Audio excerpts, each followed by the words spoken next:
Sejam bem-vindos à TV Púlpito do Sertão Reformado.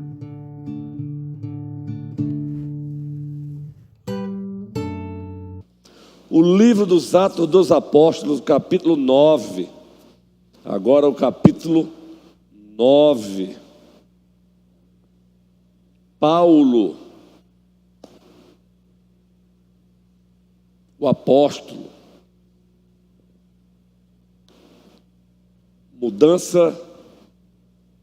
A mudança do coração, da vida, uma nova história.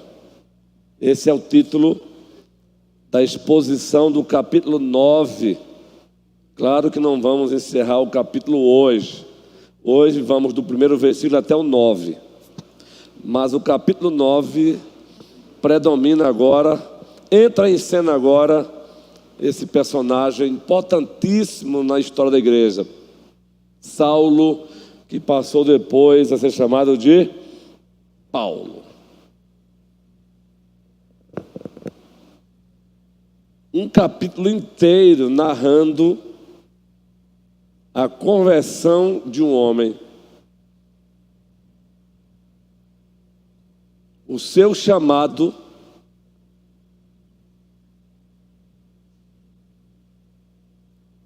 e o seu envio. Conversão, chamado ministerial apostólico e envio. Vejam a importância do apóstolo Paulo para o cristianismo. Daí, ousamos dar esse título, Paulo, mudança do coração, mudança da vida, uma nova história. Então vamos ler aí do primeiro versículo até o 9 hoje. Assim se encontra o texto. Saulo é o seu nome hebreu. O seu nome Paulo é latino.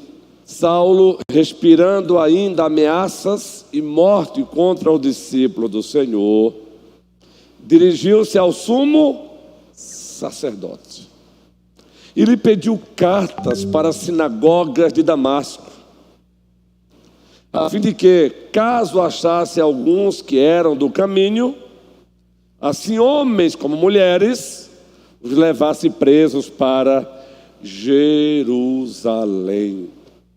Seguindo ele a estrada fora, ao aproximar-se de Damasco, subitamente uma luz do céu brilhou ao seu redor. E caindo por terra, ouviu uma voz que lhe dizia: Saulo, Saulo, por que me persegues?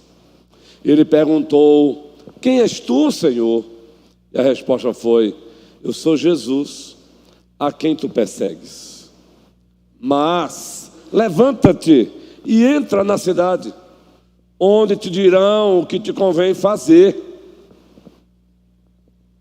Os seus companheiros de viagem, policiais do Sinédrio, pararam emudecidos, ouvindo a voz, não vendo, contudo, ninguém. Eles ouviram a voz, mas eles não viram ninguém. Então se levantou Saulo da terra, e abrindo os olhos, nada podia ver. Olha, Cléo, que força, hein? A luz foi tão forte que o cegou. E guiando pela mão, levaram-no para Damasco. Esteve 3 dias sem ver, durante os quais nada comeu e nem bebeu. Hoje, só essa até aí.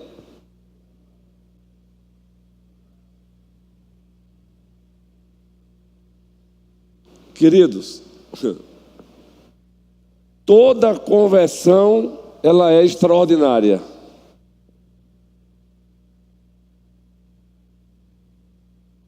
Mas a de Paulo, um pouco mais de extraordinariedade nós encontramos, pelo que em seguida ele veio se tornar.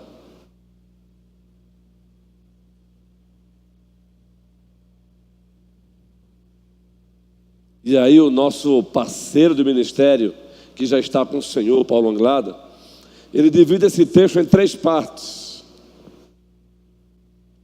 o perseguidor implacável, número 1. O perseguidor perplexo, número 2. E o perseguidor humilhado, número 3. É isso, e de fato, o príncipe dos pregadores brasileiros, o Hernandes, também comentou esse texto. Ele já vai direto. Ele também tem uma linguagem parecida, até porque ele usa também o próprio Paulo Anglada como bibliografia.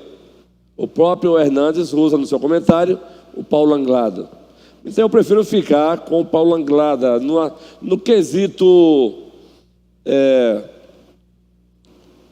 poder de síntese. Além do reverendo Hernandes já ter um poder de síntese maravilhosa, o Paulo Anglada teve uma dose a mais na parte de Deus. Por isso, vou repetir, queremos dividir esse texto em 3 partes. O perseguidor implacável, número 1. O perseguidor perplexo, número 2.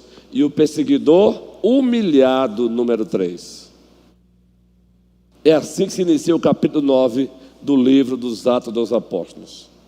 Vejam só, o perseguidor implacável.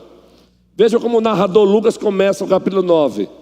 Saulo, porém, ainda respirando ameaças e morte contra os discípulos do Senhor, dirigiu-se ao sumo sacerdote e pediu-lhe cartas para a sinagoga de Damasco, a fim de que, caso encontrasse alguns do caminho, tanto homens como mulheres, os conduzisse presos a Jerusalém. Preste bem atenção na palavrinha Saulo, porém, ainda respirando ameaças. A ideia aqui, e o reverendo Hernandes, no comentário dele, usa essa expressão, a ideia aqui é de uma fera selvagem. É de um animal selvagem mirando a sua presa e indo com toda a fome ao encontro dela. No caso aí é de encontro, não é? Porque o animal selvagem ele não vai ao encontro da fera, né? Ele vai da presa, ele vai de encontro. E o objetivo é estraçalhá-la. Por isso o narrador Lucas usa a expressão correta, respirando ameaça. É um animal bufando, um animal com raiva. Quem aqui já viu quem aqui já criou tem pet de raça maior, raça grande, e já percebeu ele com raiva de alguma coisa? Assusta ou não assusta? Isso. Eu já tive ela era pastor com labrador, era uma cadela, grande mesmo, quando morava em Recife. Quando fomos para Porto Velho, eu tive que descer com minha sogra e morreu aqui mesmo. E é incrível como, quando estava com raiva, o focinho dela parece que ela contraía e você via os dentes. Era coisa de assustar mesmo. Então a ideia aqui, Saulo respirando ameaça, Lucas está comparando ele com uma fera selvagem. Pense num homem que estava com raiva dos discípulos de Cristo, Saulo. Não se esqueçam que no capítulo 8, no finalzinho do capítulo 7, capítulo 8, nos é apresentado a morte de quem? De Estevão. E quem é que estava lá como depositário das indumentárias, das vestes dos assassinos? Saulo. Saulo estava lá como depositário das vestimentas daqueles que iriam apedrejar Paulo e de fato apedrejaram. E ele estava lá se saciando ao ver aquilo. Ele estava lá como que na torcida, gente. Essa é a ideia. Eis aí o perseguidor implacável da igreja. Ele narra isso nos capítulos 22 de Atos. Ele recapitula isso no capítulo 26 de Atos. Escrevendo ao jovem pastor Timóteo, ele diz: olha, eu nem sou digno de ser chamado de apóstolo porque eu persegui a igreja de Deus. Mas a palavrinha aqui, respirando ameaça, já diz tudo. Era muito ódio, Guilherme, muito a raiva mesmo.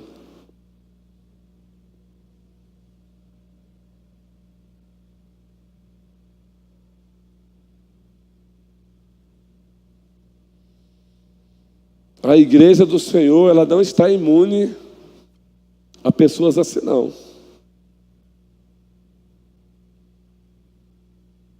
Não está. Ela não está imune a pessoas assim. Abra sua Bíblia em Atos 26. Veja só o que o próprio Paulo vai falar um pouquinho sobre essa selvageria dele. Atos 26. Abra sua Bíblia aí. Deixe-me resumir aqui o versículo para que não seja necessário ler todo o capítulo.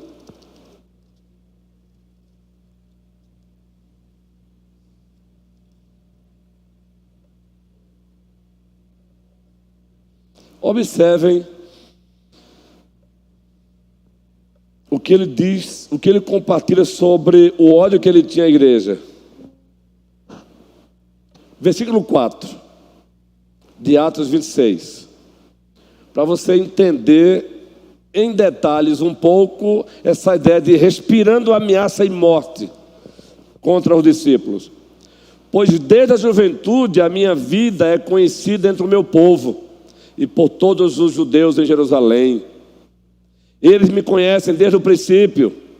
Se quiserem, pode dar testemunho de que vivi como fariseu, segundo o mais severo grupo da nossa religião. Agora eu estou aqui para ser julgado por causa da esperança da promessa feita por Deus a nossos pais. As nossas 12 tribos esperam alcançar essa promessa, servindo a Deus com fervor noite e dia. É por causa dessa esperança, ó rei, que sou acusado pelos judeus. Aqui agora já é um outro momento da vida dele. Mas ele narra, porque se considera inacreditável entre vós que Deus ressuscite os mortos. Eu pensava que devia fazer o que, gente? Toda a igreja. Eu pensava que devia praticar muitas coisas contra o nome de o Nazareno. Isso é forte. Eu pensava, diz o versículo 9, eu pensava que devia praticar muitas coisas contra o nome de Jesus, o Nazareno. Mas ele não diz que só apenas pensava. Aí o texto em seguida diz o quê? E assim procedi em Jerusalém. Havendo eu recebido a autorização dos principais sacerdotes, o que ele fez?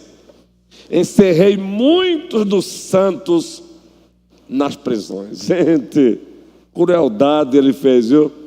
E contra este dava o meu voto quando os... Você sabe o que é dar o voto? Dava o meu voto quando os matava. O que significa isso, gente?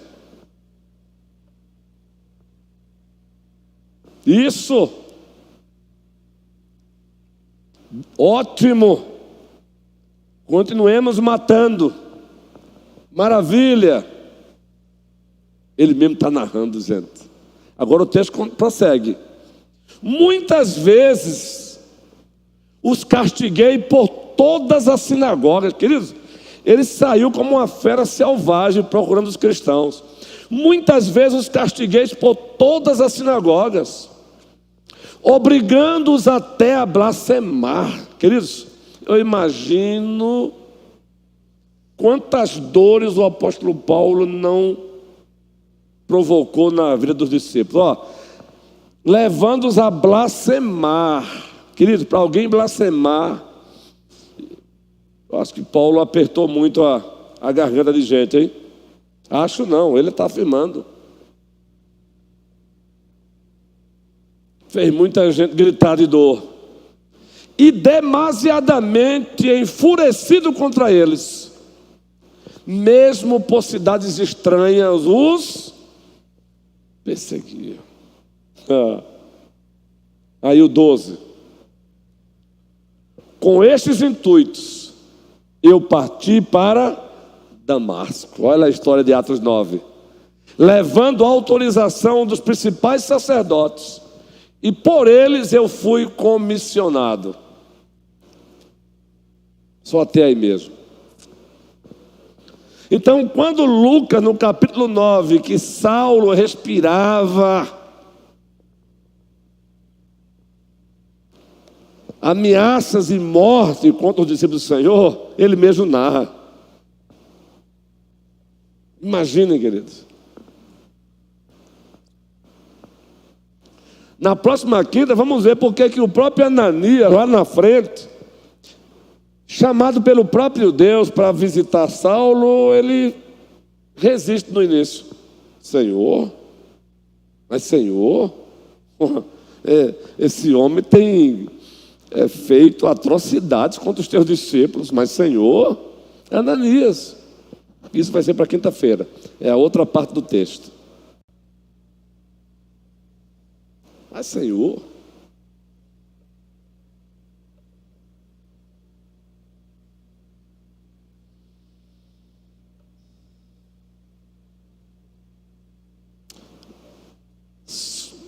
para esse primeiro ponto aí, um perseguidor implacável, qual a lição que temos para nós aqui, queridos?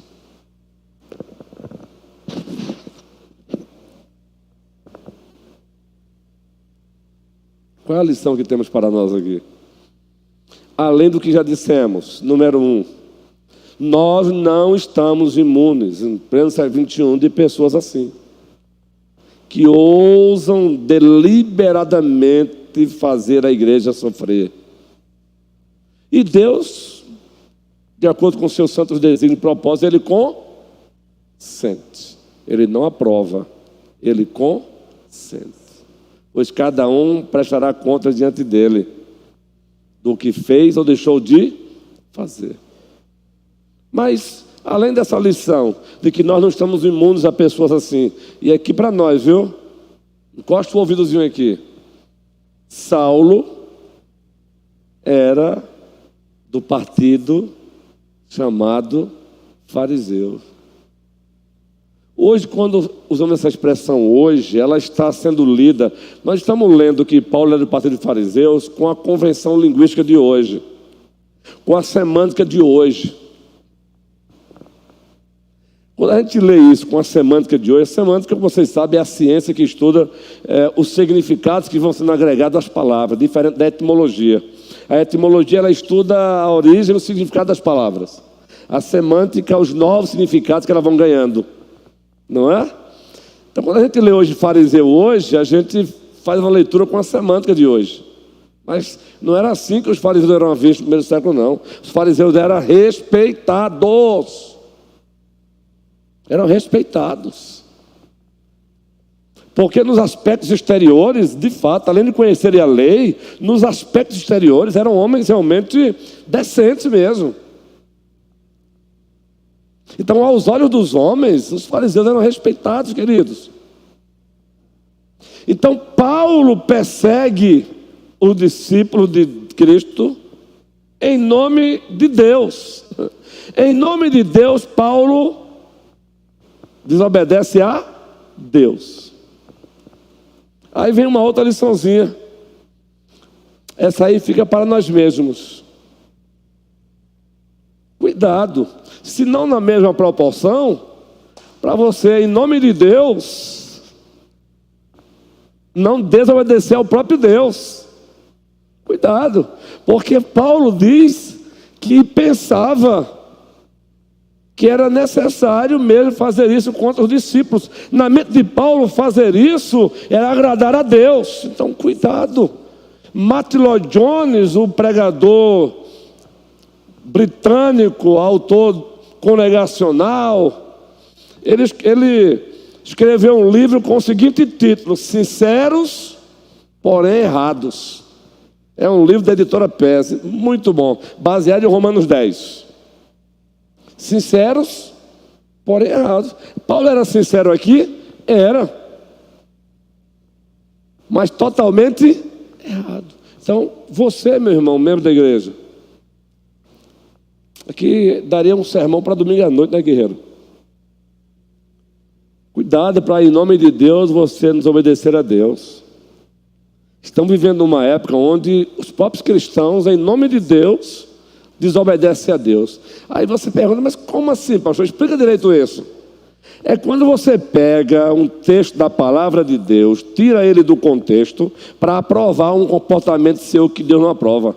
Entendeu agora? Você pega um texto da palavra de Deus, tira esse texto do contexto, e tenta usar esse texto para aprovar um comportamento seu que Deus não aprova. É você usar Deus para desobedecer a Deus. Paulo, essa é a segunda lição. O que tem de cristãos hoje dentro das igrejas, em nome de Deus, desobedecendo a Deus, é brincadeira. Em nome de Deus, desafiando a Deus. Em nome de Deus, desafiando a Deus. Pastores que em nome de Deus estão ofendendo a Deus, tentando fazer da igreja uma casinha de boneca, tentando conduzi-la como eles acham que tem que conduzir, e o Senhor nunca nos deu carta branca para isso. Então, para nós pastores também. Veja a segunda lição. Agora a terceira lição é o seguinte, guerreiros. Ainda no primeiro ponto, hein? Aí são subpontos, são lições do primeiro ponto. O primeiro ponto é um perseguidor implacável.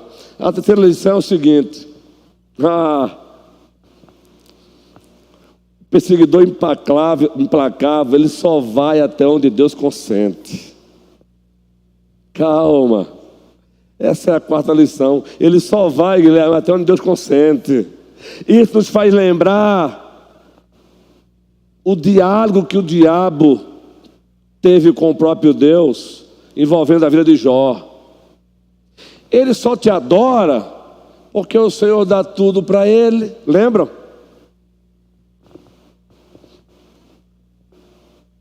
Tira dele para ver. Aí qual foi a resposta de Deus, Nanda?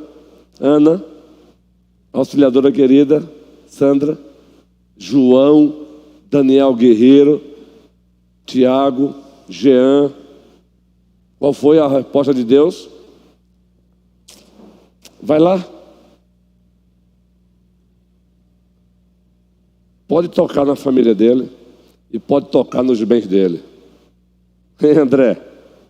Deus é soberano.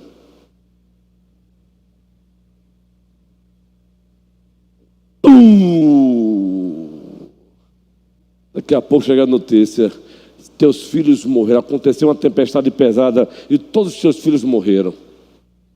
Veio isso e acabou com a tua lavoura, com o teu gado, com tudo. Aí chega Satanás. Aí Jó disse: Deus me deu, Deus tomou, louvado seja o nome do Senhor. Aí o diabo: não, mas você quer ver? Não, toca na vida dele para ver se ele não vai te... Então vai lá e toca, só não tire. Só não tire a vida dele. Queridos, Lutero disse que o diabo, nesse sentido, é um diabo de... Por favor, não entenda mal a fala de Lutero. Diabo é um diabo de Deus. Sabe o que Lutero disse? O diabo só vai até onde Deus consente. E aqui é bíblica, viu? O diabo não é ficção não, viu? É um anjo caído. Aqui a gente fica com a Bíblia.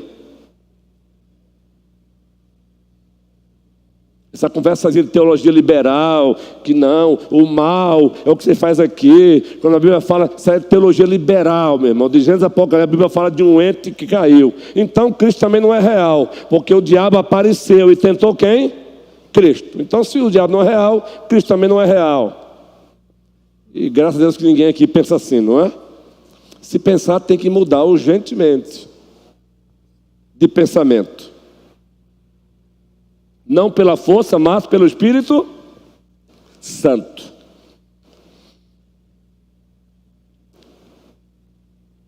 Qual é a outra lição que a gente tem aqui? É que a graça de Deus, ela é também para o pior dos pecadores. A graça de Deus, ela é para o pior dos pecadores. Eu imagino hoje um Saulo, Felipe, dentro da igreja. Todo mundo sabendo quem era Saulo aqui. Você gostaria de chegar pertinho dele? Bem, Lucas. A graça também foi para ele. Essa é a lição, queridos. O Senhor Deus foi ao encontro dele. Ponto 2. Daí para frente vai explicar isso. O perseguidor perplexo. Aquela fera selvagem que está saindo em nome de Deus, para desobedecer a Deus, matando os discípulos de Cristo.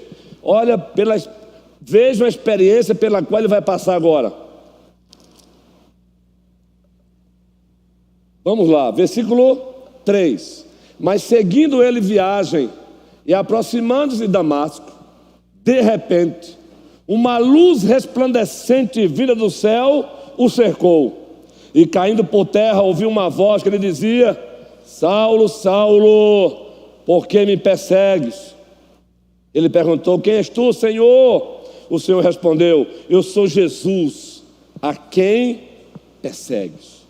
Mas levanta-te e entra na cidade.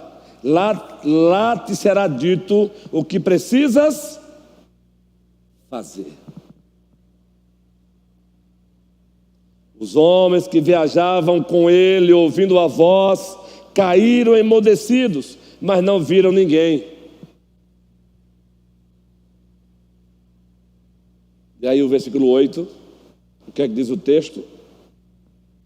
Saulo levantou-se do chão e, abrindo os olhos, não conseguia ver nada, de modo que os homens o levaram pela mão até Damasco. Só até aí mesmo. Paulo Anglada, segundo ponto, o perseguidor perplexo. A fera selvagem agora está perplexo. Eu imagino a cena. Primeiro ele pergunta: quem és tu, Senhor? Quem és tu? Eu sou Jesus a quem tu persegues. Perplexidade. Eu sou Jesus a quem tu persegues. Ao Senhor Jesus Cristo toda a glória. Queridos, um texto desse aquece o meu coração. Eu penso que o teu também. É uma narração dessa que me motiva a prosseguir pregando o Evangelho, fazendo a obra. É uma narração dessa que nos leva a não desistir de ninguém, a não desistir do pior pecador. Porque nós falamos tanto de graça, da graça, da graça, da graça, mas aqui e acolá nos encontramos olhando para algumas pessoas e dizendo assim: esse aí não tem jeito? Não. Não é, guerreiros? Aqui e acolá nos encontramos olhando para pessoas e dizendo: esse aí não tem jeito não, menino. Eu já falei. Ora, Paulo também ouviu muitas vezes. Lá em Atos 22 e 26, ele diz que o próprio Senhor disse: duro é recalcitrares contra os aguilhões. Sabe o que significa isso? É que Deus vinha falando com ele e ele resistindo. Deus vinha falando com ele, mas ele resistiu até o dia que Deus quis. Até o dia que Deus disse: chega, para até aqui, stop, até aqui está bom demais. Agora não é mais a fera selvagem, agora é o homem perplexo. O leão da tribo de Judá fez a fera selvagem: quem és tu, Senhor? Eu sou Jesus a quem tu persegues.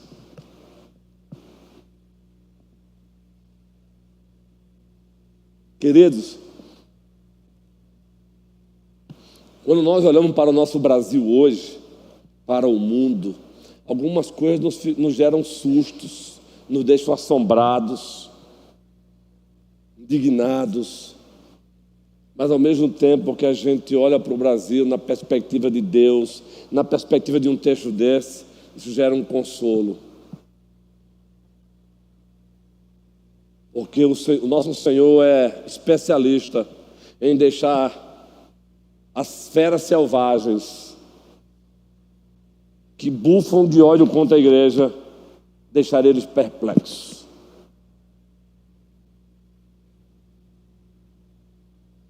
Agora, o que nos chama a atenção, que não foi Saulo que estava indo ao encontro de Jesus. Foi Jesus que veio primeiro de encontro. Eu gosto muito de fazer essa diferença porque acontecem as duas coisas aqui ao mesmo tempo. É o Senhor que vai de encontro a Paulo e ao mesmo tempo ele vai ao encontro. É o Senhor que vai de encontro a Paulo. Deus resiste aos...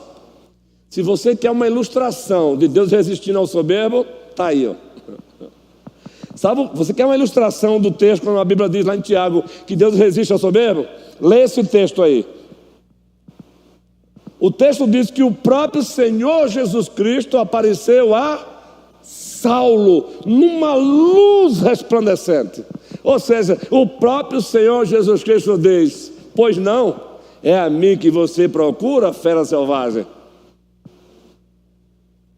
É o próprio Senhor Jesus que vai para cima dele, queridos. E diz o texto que a luz era tão resplandecente que ele caiu.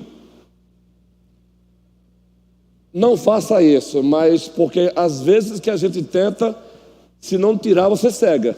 Quem já viu o sol naquele dia bem de glória dele? Tente dar uma olhadinha rápida. Tente dar uma olhadinha rápida, você não consegue o sol. Você, se ficar, é perigoso. Tente dar uma olhadinha. Agora imagina a luz de Cristo resplandecendo sobre ele.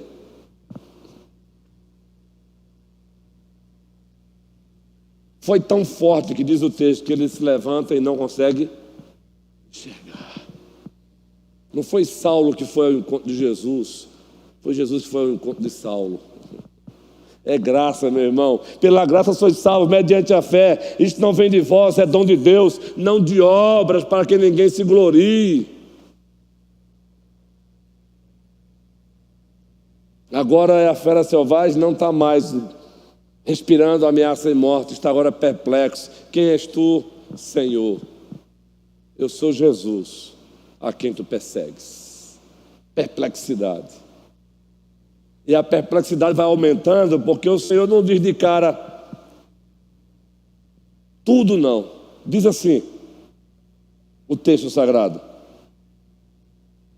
Versículo 4. E caindo por terra, ouviu uma voz que lhe dizia: Saulo, Saulo, por que me persegues? Ele respondeu: quem és tu, Senhor? O Senhor respondeu: sou Jesus a quem persegues. Mas levanta-te e entra na cidade. Lá te será dito o que precisa fazer. Levante-se e entre na cidade. Alguém lhe dirá o que você deve fazer. Alguém lhe dirá o que você deve fazer. Em outras palavras, quem manda aqui sou eu, não é você não. Quem manda aqui sou eu. Alguém lhe dirá o que você deve fazer. Mudou agora a coisa aqui, viu? Você só foi fera selvagem até o dia que eu quis. Você vai continuar sendo uma fera selvagem, mas para o bem, para no seu evangelho. Você era um touro indomável, agora é um touro domado na minha causa. Linguagem de Hernandes, do touro indomável. Entendeu? E aí o terceiro e último ponto. Agora é o perseguidor humilhado. E vejam como é que Deus humilha Paulo para o bem. A humilhação de Deus é uma humilhação redentora. É uma humilhação para abater a soberba, para resgatar, para tirar Paulo de si mesmo. Olha o que Deus faz. Versículo 7. Aliás, o 8. Saulo levantou-se do chão. Eu vou ler ali que é melhor, que é a Naá. Eu estou lendo Eu estou indo ao século 21 aqui. Isso é a Naá, não é? É a Naá ali. Então Saulo se levantou do chão e, abrindo os olhos, nada podia ver. E guiando pela mão, levaram-no para Damasco. Agora observem. O perseguidor humilhado. Esteve 3 dias sem ver. 3 dias sem ver. Durante os quais nada comeu nem bebeu. E o texto continua. Havia em Damasco um discípulo chamado Ananias. Só vou ler até aí. O Senhor lhe apareceu numa visão e disse: Ananias. Ao que ele respondeu: eis-me aqui, Senhor. O que aconteceu com Saulo daí para frente? Antes do 10. Foi levado pelas mãos de outros, que não estava enxergando. Foi levado pelas mãos dos outros, porque ele não estava enxergando. Passou 3 dias sem enxergar, sem comer e sem beber.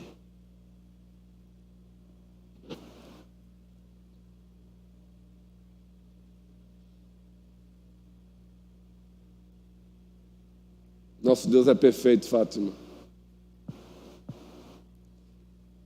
Teve um dos sermões aqui em Josué, sermão que pregamos há 10 dias, que o tema foi Josué 2.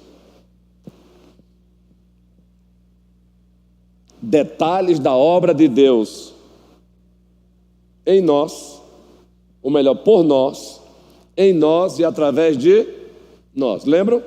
Detalhes da obra de Deus por nós, em nós e através de nós, baseado em Josué. E quando o assunto é detalhes da obra de Deus por nós, em nós, através de nós, é que Deus, antes de começar a trabalhar através de nós, Ele trabalha em nós. Antes de começar o exercício do seu apostolado, Deus trabalha em Paulo.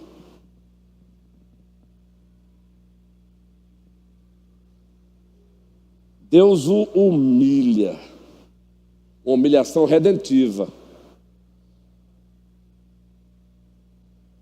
Eis aí o perseguidor humilhado. E feliz é o ser humano que é humilhado por Deus.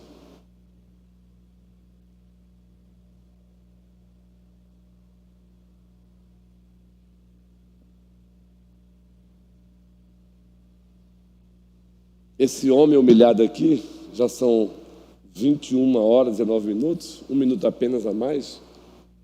Lá em 2 Coríntios, capítulo 11, 12, ele diz: eu conheci um homem que foi elevado ao terceiro céu. Se no corpo ou fora do corpo, eu não sei.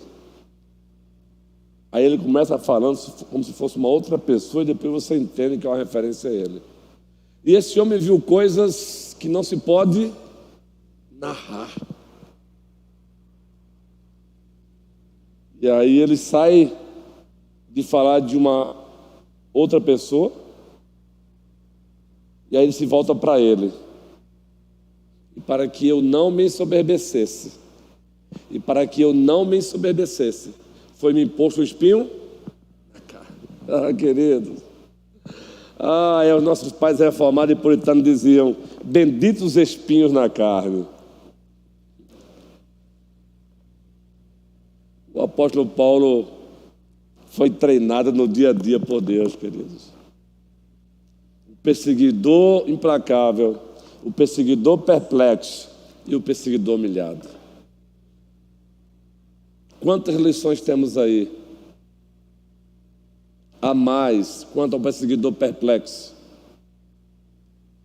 e quanto ao perseguidor humilhado.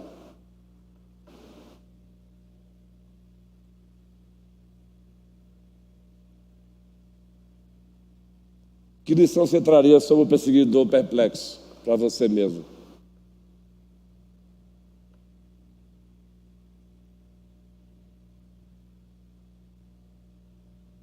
Isaías 40 é dito que as nações para Deus não passam de um pingo d'água que está de um balde. Imagine você, sozinho. Essa é a lição. É tempo de baixarmos os nossos narizes, caso nos encontremos aqui a colar com eles empinados. É por isso que aqui a colar o Senhor nos deixa também aqui a colar perplexos, para o nosso próprio bem. Se as nações para Ele não passam de um pingo d'água, imagine este que vos fala.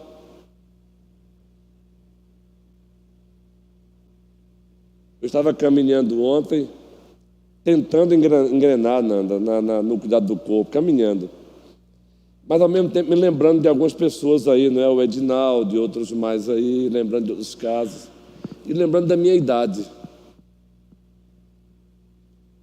De coração eu falei para Deus, meu Deus do céu, se o Senhor permitir, daqui a 21 anos eu estarei, se o Senhor permitir, com 7.0, como a vida passa. Eu não encaro 21 anos como, muita coisa. Não, queridos. Não. Eu digo, meu Deus. Aí, na hora dessa, algo me vem à mente, eu não posso desperdiçá-los. Eu não devo desperdiçá-los. E, por último, lição do perseguidor humilhado. Lembre-se de uma coisa. Deus resiste aos soberbos, mas Ele dá graça aos humildes. Diga não à síndrome de Nabucodonosor.